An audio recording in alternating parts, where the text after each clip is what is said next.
tonight. Liftoff. We have a liftoff. We investigate the most extraordinary event of the 20th century. It's one small step for man. Man landing on the moon. One giant leap for mankind. But believe it or not, some people say it never happened. This whole thing was a fake. Decide for yourself as we explore the evidence. The Eagle has landed. Analyze official government photos. What a ride, what a ride.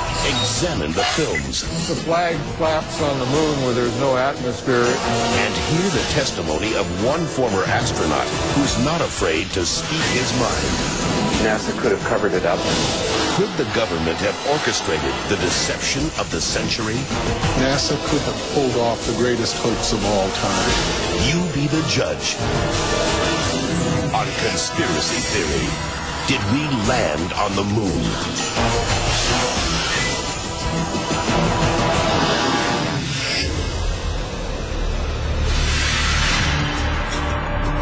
On July 16, 1969, America held its breath.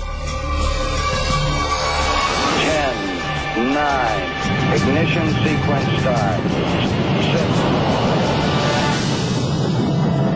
2, 1, 0. All engine running. Liftoff. We have a liftoff.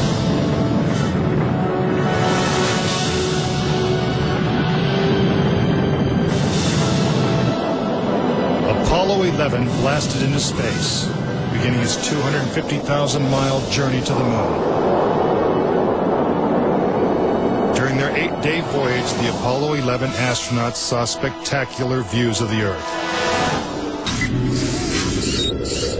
Casing theorizes that the lunar landings were actually filmed in Nevada's high desert, at the top-secret military base known as Area 51.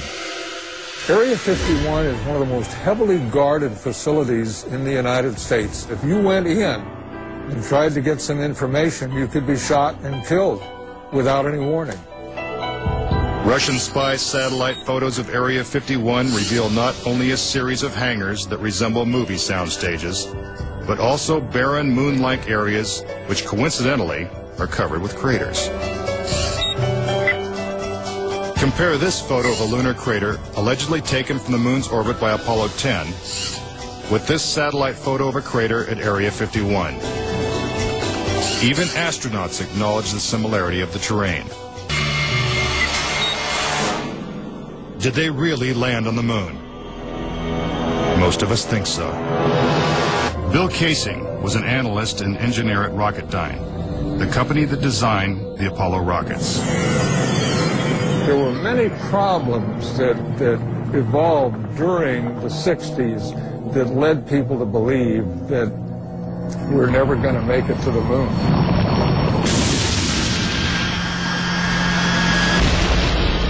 Three decades ago, when the world watched Apollo's lunar landings, Bill Casing was watching too. But what he saw on television, combined with his experiences at Rocketdyne, made him a skeptic. The whole thing then seemed phony to me. I think it was an intuitive feeling that what was being shown was not real. As he studied the footage more closely, he was shocked to find several inconsistencies. Casing observed that despite the clarity of deep space, the stars were missing from the black lunar sky. He saw the American flag waving, even though there is no air on the moon. And he discovered that there was no blast crater beneath the lunar lander, where its powerful rocket engine had fired. This evidence convinced Casing that we never sent a man to the moon. Brian O'Leary was a NASA astronaut in the 1960s and served as a science advisor during the Apollo moon missions. It's possible that NASA could have covered it up just in order to cut corners and to be the first to allegedly go to the moon.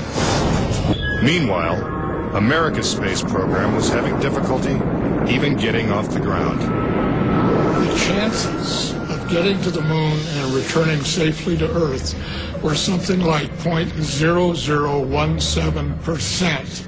In other words, virtually an impossibility. What actually happened, in my mind, is that during the 60s, they said, if you can't make it, fake it. But if the Apollo missions were fake, how was this monumental hoax accomplished? According to Casing, the launch of Apollo's Saturn V rocket was real.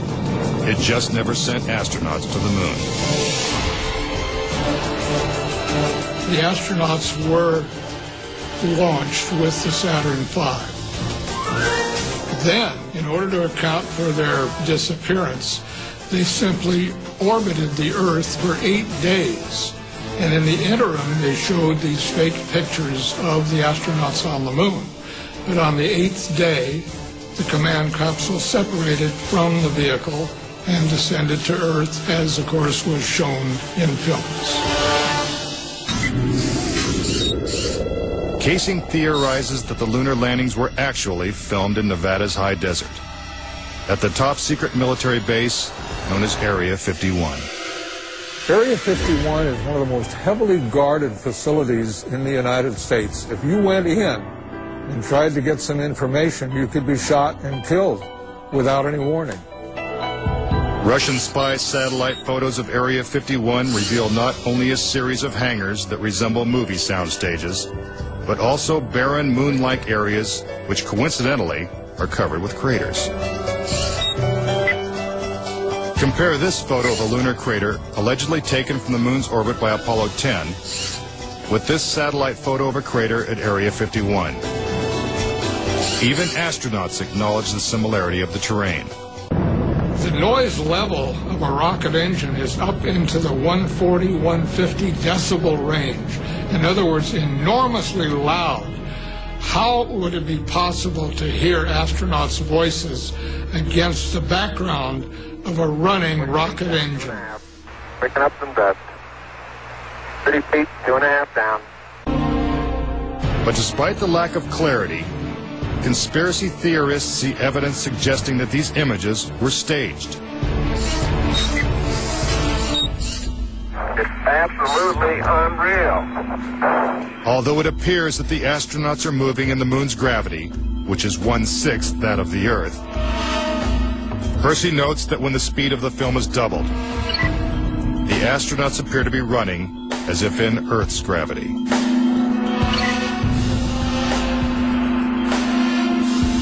Also, when the footage of the lunar rover is doubled in speed, it looks as if it's driving here on Earth. Coming up next, tragedy strikes the Apollo program. The program could be stopped dead in its tracks. 3 astronauts die in a pre-launch simulation. But was it an accident? He was going to blow the whistle on the whole project. And later, could the astronauts have survived a trip into deep space? Before they got 1/2 to the moon, they would have picked up a death dose of radiation. Next, on Conspiracy Theory.